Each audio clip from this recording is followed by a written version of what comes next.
আসসালামু আলাইকুম everyone. Senior ma'am গল্পের 4 নম্বর পার্ট। তো চলো বেশি কথা না কইয়া গল্প শুরু করা যাক। আপনি তো বলছিলেন সকালে সন্ধ্যায় কি পার্সোনাল কথা বলবেন, সেজন্য যেন ছাদে উপস্থিত থাকি। আমি এসে দেখি আপনি নেই, তাই ভাবলাম আপনি হয়তো এসে চলে গেছেন, তাই গিয়েছিলাম। ম্যাম বলল বুঝলাম। আমি বললাম তো কি পার্সোনাল কথা বলবেন? ম্যাম বলল হ্যাঁ, তোমাকে যেটার জন্য ডেকেছিলাম সেটা হলো তোমাদের ক্লাসেরই একটা ছেলে আমাকে প্রতিদিন এসএমএস করে, অনেক সুন্দর কবিতা লিখে। এমন কাউকে কি তুমি চিনো?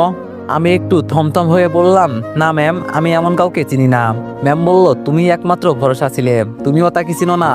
আমি বললাম তাকে চিনে কি হবে, ডিস্টার্ব করলে ব্লক করে দেন ম্যাম। ম্যাম বলল সেটা তোমাকে ভাবতে হবে না। শোনো, তোমাকে একটা কাজ দিতে চাই, পারবে তো? আমি বললাম বলেন কি কাজ ম্যাম, চেষ্টা করে দেখতে পারি।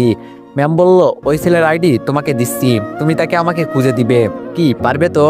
আমি মনে মনে অনেক হেসে যাচ্ছি, কোনো রকম হাসি চেপে আছি।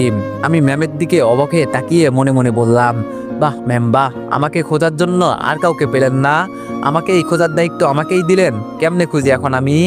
ম্যাম আবার বলল কি হলো বলো, খুঁজে দিতে পারবে কিনা? আমি বললাম ঠিক আছে ম্যাম, আমি চেষ্টা করব। ম্যাম বলল ঠিক আছে, আইডিটা নাও। আমি বললাম ওকে। ম্যাম বলল এই যে এটা ছদ্মবেশী কবি, তার নাম্বারও নাও। আমি বললাম ওকে। আমি আমার সবকিছু নিয়ে নিলাম। তারপর ম্যাম বলল এখন তোমার নাম্বার দাও। আমি অবাক হয়ে বললাম কেন ম্যাম? ম্যাম বলল তোমাকে অনেক দরকার লাগতে পারে, প্রয়োজনে ফোন করব। আমার ফোনে 2টা সিম ছিল, তাই বেঁচে গেছি। আমি আরেক সিমের নাম্বার ম্যামকে দিলাম। নাম্বার নেওয়ার পর ম্যাম বলল ওকে, এখন তুমি যাও। আমি বললাম ওকে ম্যাম বলেই আমি চলে আসতে লাগলাম। পিছন থেকে ম্যাম বলে উঠলো আর শোনো। আমি বললাম জি বলেন। ম্যাম বলল আমার রুমের ঘটনা জানো আর কেউ না জানে। আমি বললাম ঠিক আছে ম্যাম বলেই আমি চলে যেতে যেতে মুচকি হেসে উঠলাম। আমার রুমে গিয়ে আর হাসি চেপে রাখতে পারলাম না, অনেক জোরে হেসে উঠলাম। একটু পর রাতের খাবার খাওয়ার জন্য আম্মু ডেকে গেল, তাই রাতের খাবার খেয়ে আসলাম। রুমে এসে ভাবছি ম্যামের সাথে একটু কথা বলি, তাই অনলাইনে না গিয়েই ফোনে এসএমএস দিলাম হ্যালো ম্যাম। একটু পর ম্যামও রিপ্লাই করলো হাই পিচ্ছি স্বপ্নচারী। আমি বললাম কি করছেন? ম্যাম বলল তোমার এসএমএস এর অপেক্ষা করছি। আমি বললাম তাই, যদি না করতাম? ম্যাম বলল তুমি ভোলাচ্ছিলে নয়, সেটা আমি ভালোই জানি। আমি বললাম বিশ্বাস করেন আমায় ম্যাম? ম্যাম বলল তোমাকে বিশ্বাস করা যায়। আমি বললাম থ্যাঙ্কস। ম্যাম বলল তোমাকে খুঁজে পেতে আমার আর বেশি সময় লাগবে না। আমি বললাম কি করে ম্যাম? ম্যাম বলল লোক লাগাইছি, আমিও চেষ্টা করছি। আমি মনে মনে বলছি কেমন লোক লাগাইছেন তা তো দেখতেই পারছি, আমাকে খোঁজার জন্য আমাকেই বলছেন। ম্যাম আবার বলল কিছু বলছো না যে? আমি বললাম আপনাকে নিয়ে ভাবছি। ম্যাম বলল কি ভাবছো শুনি? আমি বললাম ওকে, সেটা কবিতার মাধ্যমে প্রকাশ করছি। আপনি কি জানেন আপনাকে ঘিরে ভেবে কেটে যায় আমার সকাল সন্ধে, একটা মিষ্টি হাসি একটুখানি রাগ, দু চোখে লুকানো হাজারো অনুরাগ। আপনি হেঁটে গেলে বাতাসও থমকে দাঁড়ায়, আপনার নামে আমার কবিতা সাজাই। ক্লাসে পড়ান অথচ হৃদয় চুরি করেন, কি অদ্ভুত আপনি, না চাইলেও প্রেম জাগান। আপনার চোখে লুকানো এক গোপন গল্প আমি পড়তে চাই প্রতিদিন একটু একটু করে। আপনি যেখানেই থাকেন আমি থাকি পাশে, আপনি তো আকাশ, আমি শুধু চাঁদের ভাষা। আপনার নামটা মনে পড়লেই গালে হাসি, আলোর মতো আপনি আমার সব আধারে ভাসি। আপনি জানেন না আমি কিভাবে ভালোবাসি, তবুও হৃদয় বলে আপনি আমার চিরচেনা মধুর চাহনি।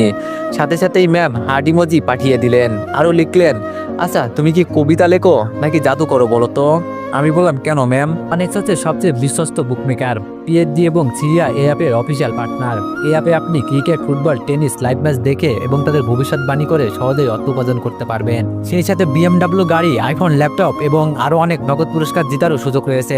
এই অ্যাপটিতে আপনি ক্র্যাশ ক্রিস্টাল 21 ইত্যাদি গেম খেলে সহজেই আয় করতে পারবেন। আপনি বিকাশ, নগদ, রকেট, ব্যাংক, ক্রিপ্টো, পেপাল এবং অন্যান্য সহজ পদ্ধতির মাধ্যমে সহজেই আপনার জেতা টাকা তুলতে পারবেন। এখানে আপনি 24 ঘন্টা 7 দিন গ্রাহক সহায়তা পাবেন। তাই এখনই গুগলে অনেক সার্চ করে প্রথম ওয়েবসাইটে গিয়ে রেজিস্ট্রেশন করুন।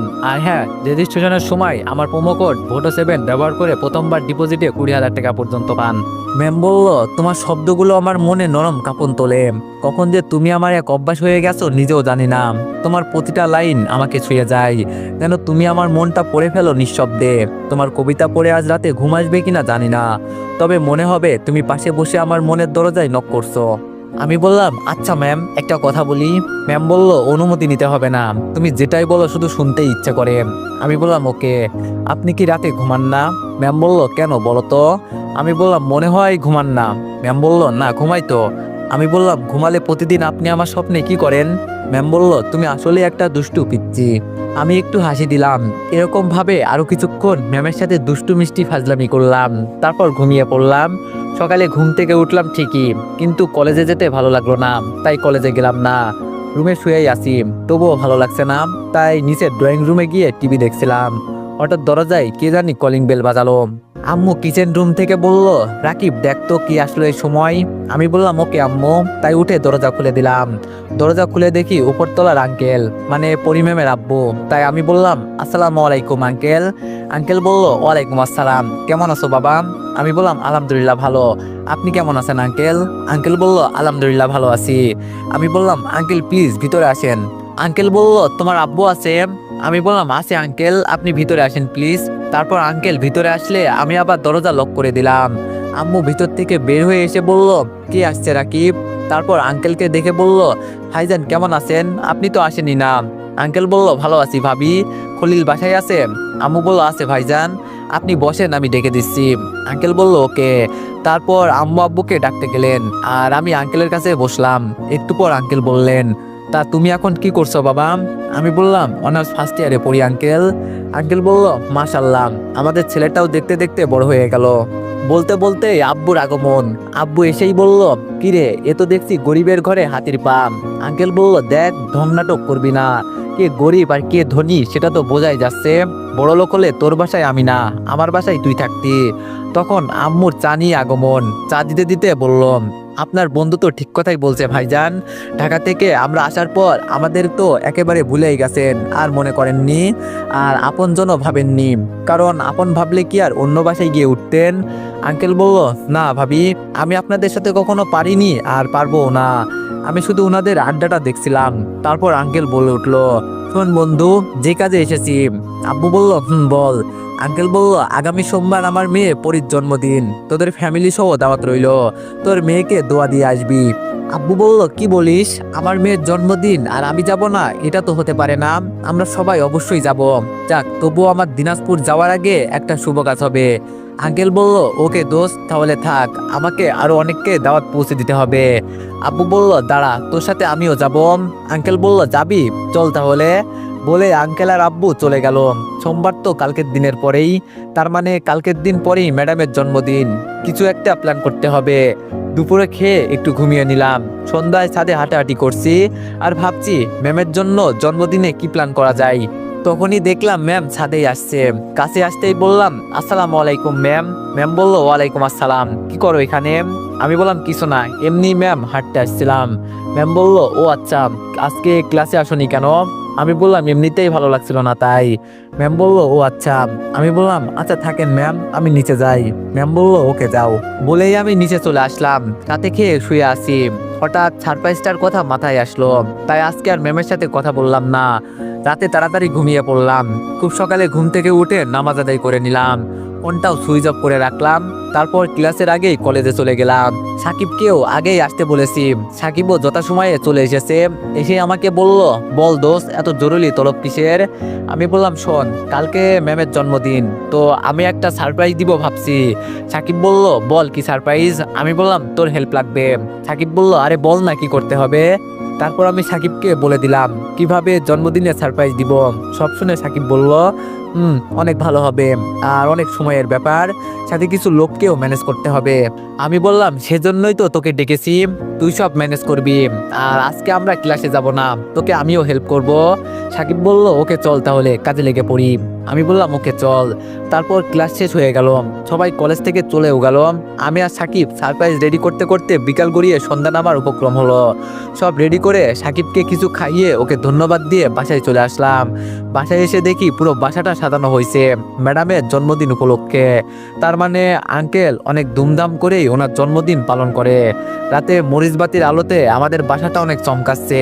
বাসায় ঢুকতেই আম্মু বলে উঠলো, কিরে সারাদিন কইছিলি? তোর আব্বু তো তোকে অনেকবার ফোন করেছে। আমি বললাম, সরি আম্মু, ফোন বাসায় রেখে গিয়েছিলাম। আম্মু বলল, যা তাড়াতাড়ি ফ্রেশ হয়ে নে। আমি বললাম, ওকে আম্মু।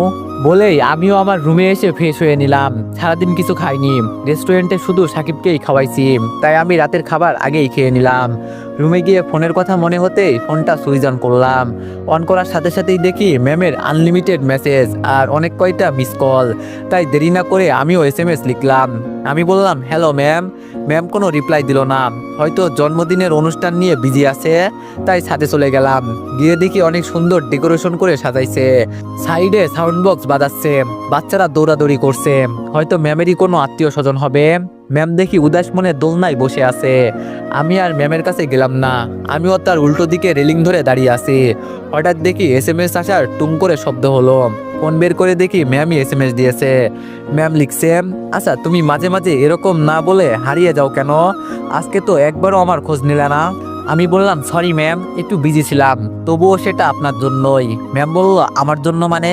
আমি বললাম সেটা না হয় পরেই জানেন। ম্যাম বলল কি করো? আমি বললাম আপনাকে দেখছি।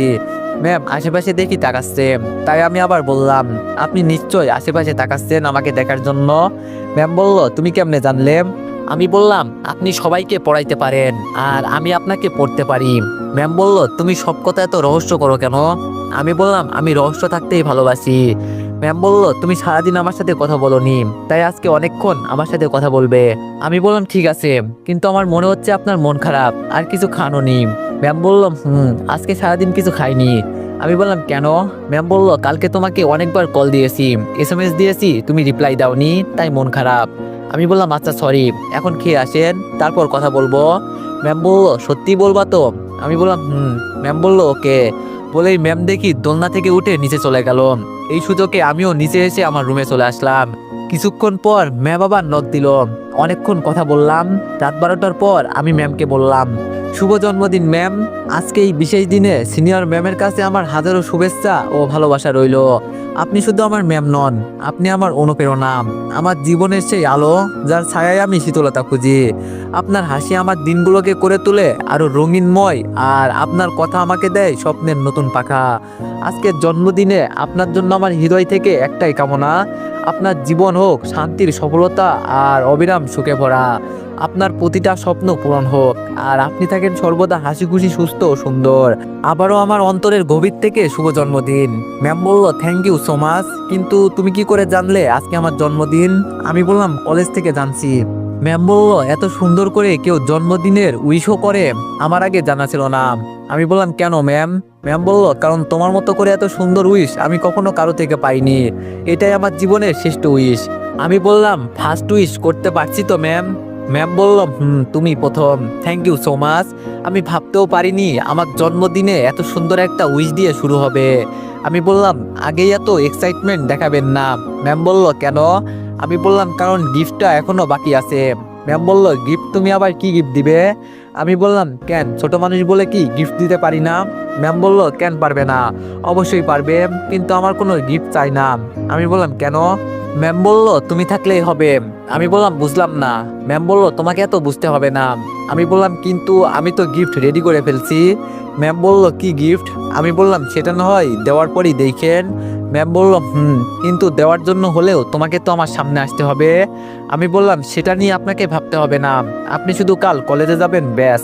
ম্যাম বলল কাল তো আমার জন্মদিন, কিভাবে কলেজে যাব? আমি তো ছুটি নিয়েছি।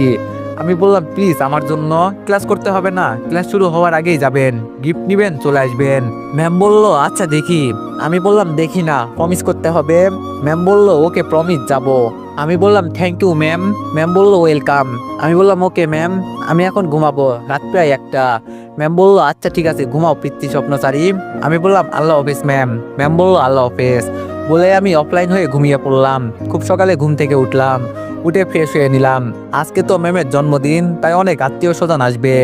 এজন্য আম্মু বলল সকাল সকাল গোসল করে রেডি হয়ে থাকতে, তাই আমি গোসল করতে ওয়াশরুমে চলে গেলাম। এইদিকে দরজায় কলিং বেল বাজতেই আম্মু গিয়ে দরজা খুলে দিল আর বলল আরে পড়ি যে, তুমি তো আমাদের বাসায় আসোই না মা। ম্যাম বলল সময় পাই না আন্টি, জানেন তো সকালে উঠে কলেজে যাই। আম্মু বলল জানি, তা ভিতরে আসো মা। ম্যাম বলল না আন্টি যাব না, রাকিব আছে। আম্মু বলল আছে মা, আসো। তারপর ম্যাম ভিতরে আসলেন। ম্যামকে আমার আম্মু আমার রুম দেখিয়ে দিয়ে বললেন রাকিব ওই রুমে আছে, যাও মা। ম্যাম আসতে না চাইলেও আম্মু জোর করে পাঠিয়ে দিলেন। ম্যাম আমার রুমে উকি দিলেন। তারপর কাউকে দেখতে না পেয়ে আম্মুকে বললেন আন্টি রাকিব তো রুমে নেই। আম্মু বলল হয়তো ওয়াশরুমে গেছে, তুমিও রুমে বসো। ম্যাম বলল ওকে।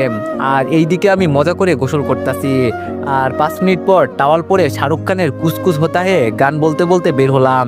কিন্তু সামনে ম্যামকে দেখেই চোখ আমার কপালে উঠলো। তখন আর পুরো গান বের হলো না। ম্যামকে দেখেই মুখ থেকে বের হয়ে আসছে শুধু কুসকুস কুকু। ম্যাম আমাকে দেখা মাত্রই চিৎকার দিল। আমি দৌড়ে গিয়ে ম্যামের মুখ চেপে ধরলাম। আর চেপে ধরা অবস্থায় বললাম আরে ম্যাম কি করছেন, এটা আমার রুম, আম্মু উল্টাপাল্টা ভাববে, চুপ করেন প্লিজ, আমি মুখ ছেড়ে দিচ্ছি। বলেই আমি মুখ ছেড়ে দিলাম।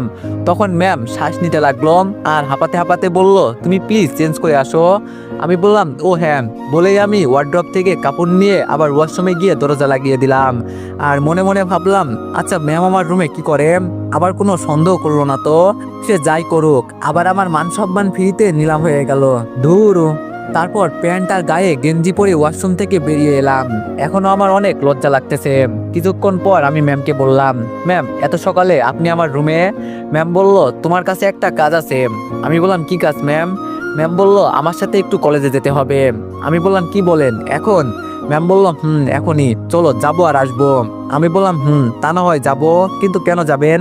ম্যাম বলল আরে তোমাকে সেই দিন বললাম না একটা ছেলে আমাকে মেসেজ করে তোমাদের ব্যাচের, সে কেমনে জানতে পারছে আজকে আমার বার্থডে, তাই কলেজে গিফট দিবে। আমি বললাম ও আচ্ছা, না জানার ভান করে। ম্যাম বলল চলো। আমি বললাম ওকে ম্যাম চলেন। ফোনটা সুইচ অফ করলাম। তারপর ম্যামের সাথে বের হলাম, একটা রিক্সা নিলাম। আজকে আর ওই ভুলটা করলাম না, ম্যামের একটু কাছাকাছি বসলাম। সকালটা আমার এভাবে শুরু হবে ভাবতে পারিনি। পরক্ষণেই আবার ওয়াশরুমের কথা মনে হলো, তাই আমি ম্যামকে বললাম ম্যাম। ম্যাম বলল বলো। আমি বললাম আপনি আমার রুমে তখন কিছু দেখেননি তো তাই না? ম্যাম বলল সত্যি বলবো? আমি বললাম অবশ্যই। ম্যাম বলল সত্যি বলতে আমি সবকিছুই দেখে ফেলেছি। বলেই ম্যাম অট্ট হাসিতে মেতে উঠলেন। আমি মাথায় হাত দিয়ে বললাম হাই হাই, এখন আমার কি হবে? আমাকে কে বিয়ে করবে? ম্যাম আমার কথা শুনে আরো বেশি হাসতে লাগলো। হাসলে যে ম্যামকে এত সুন্দর লাগে আগে জানতাম না। আবার ক্রাশ খেলাম ম্যামকে দেখে। কিছুক্ষণ পর কলেজে পৌঁছে গেলাম। ম্যাম আমাকে বলল তুমি এখানে থাকো, আমি ভিতর থেকে একটু আসছি। আমি বললাম ওকে ম্যাম, কিন্তু তাড়াতাড়ি আসবেন। ম্যাম বলল ওকে। আর শোনো। আমি বললাম কি ম্যাম? ম্যাম বলল এখানে তুমি একটু আশেপাশে নজর দিও তো, যদি তোমার কোনো ব্যাচমেট দেখতে পাও আমাকে জানাবে। আমি একটু মুচকি হেসে উত্তর দিলাম ওকে ম্যাম। বলেই ম্যাম চলে গেলেন ভিতরে। আমি মনে মনে বলছি ম্যাম আমার ব্যাচমেট কেন, এখন একটা কাকপক্ষীও আসবে না। যাই হোক, ম্যাম যাওয়ার পর আমি ফোনটা সুইচ অন করলাম। অন করার সাথে সাথে আমি ম্যামকে SMS দিলাম। আমি বললাম কলেজে গেছেন ম্যাম? ম্যাম একটু পর রিপ্লাই দিলেন আচ্ছি তো, তুমি কই? আমি বললাম আমার চিন্তা বাদ দিন, ওখানে ওয়াচম্যান দেখতে পাবেন, তার কাছে গিয়ে বলবেন চাবি। ম্যাম বলল ওকে। ম্যাম ওয়াচম্যানের কাছে যেতেই উনি বলে উঠলেন আসসালামু আলাইকুম ম্যাডাম। ম্যাম বলল ওয়ালাইকুম আসসালাম, চাবি? চাচা বলল ও আপনি সেই, ওকে এই নেন চাবি। ম্যাম বলল এটা আপনাকে কে দিতে বলেছে, তাকে দেখছেন? চাচা বলল না ম্যাডাম, তার মুখ দেখিনি, মাস্ক পরা ছিল, তবে এই কলেজের ছাত্র মনে হলো। আমাকে কিছু টাকা আর এই চাবি দিয়ে বলল কাল একটা ম্যাডাম আসবে, ওকে দিয়ে দিতে। ম্যাম বলল ওকে। তারপর ম্যাম আবার মেসেজ করলো চাবি পাইছি। আমি বললাম চাবি দিয়ে তালা খুলে অডিটোরিয়াম রুমে যান। ম্যাম বলল ওকে। তারপর চাবি খুলে ম্যাম অডিটোরিয়াম রুমে প্রবেশ করলো। চারিদিকে অন্ধকার। ম্যাম SMS করলো এখানে তো অনেক অন্ধকার। আমি বললাম ফোনের ফ্ল্যাশ চালান। তারপর ম্যাম ফ্ল্যাশ জ্বালাতে আশেপাশে অনেক ভালো করে খেয়াল করলো। তার একটু পরেই ম্যাম খেয়াল করে দেখলো স্টেজের সামনে অনেক বড় পর্দা দেওয়া। ম্যাম আবার SMS করলো। ম্যাম বলল সামনে এত বড় পর্দা কেন? আমি বললাম পর্দা থেকে 10 হাত সামনে বেঞ্চের উপর একটা রিমোট আছে দেখেন, ওই রিমোটে গ্রিন বাটনে ক্লিক করেন। ম্যাম আমার কথা মতো পর্দা থেকে 10 হাত সামনে এসে একটা রিমোট দেখতে পেলেন। রিমোটের গ্রিন বাটনে প্রেস করতেই অটোমেটিক্যালি লাল নীল সবুজ অনেক রঙের মরিচ বাতি জ্বলে উঠল এবং রুমকে বিভিন্ন রঙে আলোকিত করে তুলেছে। রুমটা বিভিন্ন ফুল দিয়ে চারিদিকে সাজানো হয়েছে। ফুলগুলো রুমটার সৌন্দর্য আরো বেশি করে ফুটিয়ে তুলছে। ম্যাম যেন অবাক হয়ে আছে। তারপর ম্যাম আবার আমাকে মেসেজ করলো, এটা কি করে হচ্ছে, এত সুন্দর কিভাবে হয়ে গেল। আমি বললাম এখন রিমোটের পাশে রেড বাটনে ক্লিক করেন। ম্যাম বলল ওকে। তারপর ম্যাম রেড বাটনে প্রেস করলো আর সাথে সাথে স্টেজে থাকা পর্দাটা উঠে গেল। পর্দার পিছনে যা ছিল সেটা দেখে ম্যাম অবাক হয়ে হা হয়ে তাকিয়ে আছে, কারণ পর্দার পিছনে সুন্দর করে ফুল আর বেলুন দিয়ে লাইটিং করে একটা বোর্ডে লেখা আছে, I love you senior ma'am. আমি সারা জীবন আপনার পিচ্চির স্বপ্নচারী হয়ে থাকতে চাই, একটু কি ভালোবাসার সুযোগ দিবেন আমায়। ম্যাম দেখে অবাক হয়ে তাকিয়ে আছে। বোর্ডের সাইডে একটা ব্যাগ ও ঝুলানো আছে। ম্যাম পাশে গিয়ে ব্যাগটা হাতে নিল। তারপর দেখলো ব্যাগে একটা সুন্দর কালো ব্ল্যাক শাড়ি, সাথে আরো 2টা বক্সগুলো ম্যাম খুলে ফেললো। তারপর দেখলো একটাতে রেশমি কাচের চুড়ি, আরেকটাতে রিং, সাথে একটা চিঠিও আছে। ম্যাম চিঠি খুললো আর তাতে লেখা দেখলো, আমি আপনাকে যেই দিন প্রথম দেখি সেই দিন আপনি ব্ল্যাক শাড়ি আর রেশমি কাচের চুড়ি পরে এসেছিলেন। সেই দিন বলে বোঝাতে পারবো না ম্যাম, আমার ওই মুহূর্তটা কতটা ভালো লাগছে। শুধু মনে হয়েছিল আপনাকে সৃষ্টিকর্তা শুধু আমার জন্যই সৃষ্টি করেছে, তাই আমি আবার আপনাকে ওই রূপে দেখতে চাই, তাই এই গিফট দেওয়া। আর রিং দিলাম, এই রিং যদি আপনি পরেন তাহলে ভাববো আমার প্রপোজাল একসেপ্ট করছেন। ম্যামের চোখে পানি টলমল করছে আর ভাবছি কিভাবে একটা মানুষ এতটা ভালোবাসতে পারে। আমি আবার ফোনটা সুইচ অফ করে দিয়েছি। ম্যাম আবার আমাকে ফোন করলো, কিন্তু ফোন নাম্বার বন্ধ পেলো। কিছুক্ষণ পর ম্যাম স্বাভাবিক হয়ে বেরিয়ে আসলো। আমার কাছে পৌঁছাতেই আমাকে বলল, সরি অনেকক্ষণ দাঁড় করিয়ে রাখলাম। আমি বললাম নো প্রবলেম ম্যাম। ম্যাম বলল, আশেপাশে কি কাউকে দেখলা বা সন্দেহ হলো? আমি বললাম না ম্যাম, তেমন কেউ আসেনি। ম্যাম বলল ওকে চলো। তারপর একটা রিক্সা ডাক দিলাম, রিক্সায় বসে আছি, কিন্তু এখন ম্যামকে কেন জানি আনমনে লাগছে। তাহলে কি কোনো ভুল পদক্ষেপ নিলাম? কিছুক্ষণ পর আমি ম্যামকে জিজ্ঞেস করলাম, ম্যাম কিছু হয়েছে? আনমনে থেকে চমকে উঠে আমাকে বলল, কিছু বললে? আমি বললাম বলছি কিছু হয়েছে। ম্যাম বলল কই না তো। আমি বললাম গিফট পাইছেন? ম্যাম বলল হুম। আমি বললাম কি দিল, দেখতে পারি? ম্যাম বলল ওকে। বলেই ম্যাম শুধু শাড়িটাই দেখালো, আর কিছু বললো না বা দেখালো না। তারপর আমি বললাম অনেক সুন্দর শাড়িটা। ম্যাম বলল সত্যি অনেক সুন্দর। তারপর ম্যাম আবার চুপচাপ হয়ে গেলেন। একটু পর ম্যাম ফোন বের করে কল দিতে লাগলেন, কিন্তু ফোন বন্ধই পাচ্ছিলেন। এজন্য ম্যাম আরো বেশি বিরক্ত হচ্ছিলেন। বারবার ফোন দিতে আমি একটু আর চোখে স্ক্রিনে তাকিয়ে দেখি আমার পিচ্চি স্বপ্নচারীটার নাম সেভ করা ব্যক্তিকে কল দিচ্ছে, মানে আমাকেই। তাই মনে মনে বললাম সরি ম্যাম, ফোনটা আপনার সামনে ধরতে পারছি না। ম্যামের আনমনে থাকার কারণ মাত্র বুঝলাম। যাই হোক একটু পরেই বাসায় চলে আসলাম। অবশ্য ম্যামই ভাড়া মিটালো। তারপর ম্যাম আমাকে ধন্যবাদ জানিয়ে ওনার ফ্ল্যাটে চলে গেলেন, আর আমিও আমার রুমে চলে আসলাম। সকাল থেকে কিছু খাইনি, তাই ফ্রেশ হয়ে সকালের খাবার খেয়ে নিলাম। তারপর ভাবলাম এখন ম্যাডামের সাথে একটু কথা বলি, তাও ওনার বিরক্ত ভাব কমবে। হাজার হোক আজকে ম্যামের জন্মদিন, তাকে হাসি খুশি রাখতেই হবে। তাই ফোন সুইচ অন করতেই পরিম্যামের আব্বু মানে আঙ্কেল এসে ডেকে গেল। তাই ফোনটা আমার বিছানায় রেখে আবার চলে গেলাম। তারপর আঙ্কেল বলল, রাকিব আজকে তো অনেক গেস্ট আসবে, যদি কাজে একটু হেল্প করতে অনেক উপকার হতো। আমি বললাম অবশ্যই আঙ্কেল, আপনি চিন্তা করবেন না, আমি আপনার পাশে আছি। আঙ্কেল বলল থ্যাংক ইউ বাবা। বলে আঙ্কেল আমাকে কাজ দেখিয়ে দিলেন। কাজের মাঝে কখন যে দুপুর গড়িয়ে বিকাল হয়েছে আমি বলতেও পারি না। বিকালে কাজ শেষ করে রুমে গিয়ে ফ্রেশ হয়ে নিলাম। শরীরটা অনেক ক্লান্ত লাগছে, তাই বিছানায় গায়ে দিয়ে দিতেই কখন যে ঘুম চলে আসছে জানি না। রাত 9টায়। তো এভরিওয়ান, গল্পটি কেমন হয়েছে সবাই একটু কমেন্টে জানাবেন। যদি গল্পটি ভালো লেগে থাকে তাহলে সবাই একটু বেশি বেশি লাইক আর কমেন্ট করে দিয়েন। ধন্যবাদ।